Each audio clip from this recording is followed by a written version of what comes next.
Ito ay kwento ni Mira Evangelista. Wala sa listahan.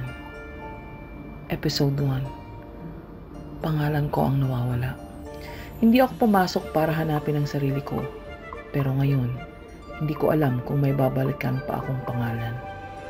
7:32 a.m. Mainit ang sikat ng araw, pero malamig ang palad ko. Maaga akong pumasok. Lunes, unang araw ng second quarter. Pumila ako sa harap ng registrar's office para lang kunin ang updated na class card. Routine lang. Sanay na ako. Ako si Mira Evangelista, grade 12, consistent honors, may 3 loyalty award, at literal na walang late. Pero nung itype ng registrar yung pangalan ko sa system, hindi siya nagsalita. Tumigil lang siya. Tumingin sa akin na parang hindi niya ako kilala. Anong spelling ng last name mo ulit? Paulit-ulit kong sinabi.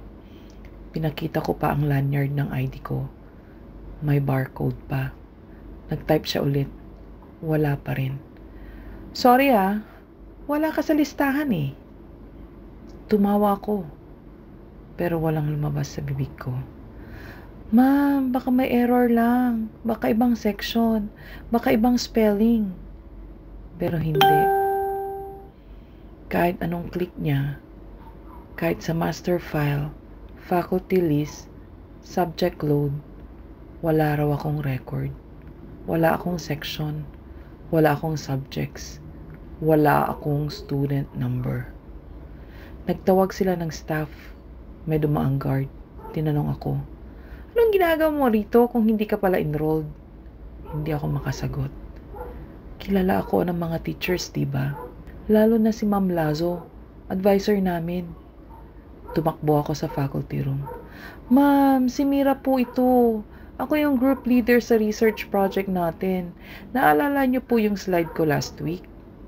Pero pagharap niya sa akin, para siyang nawala ng expression. Sorry? Anong pangalan mo ulit?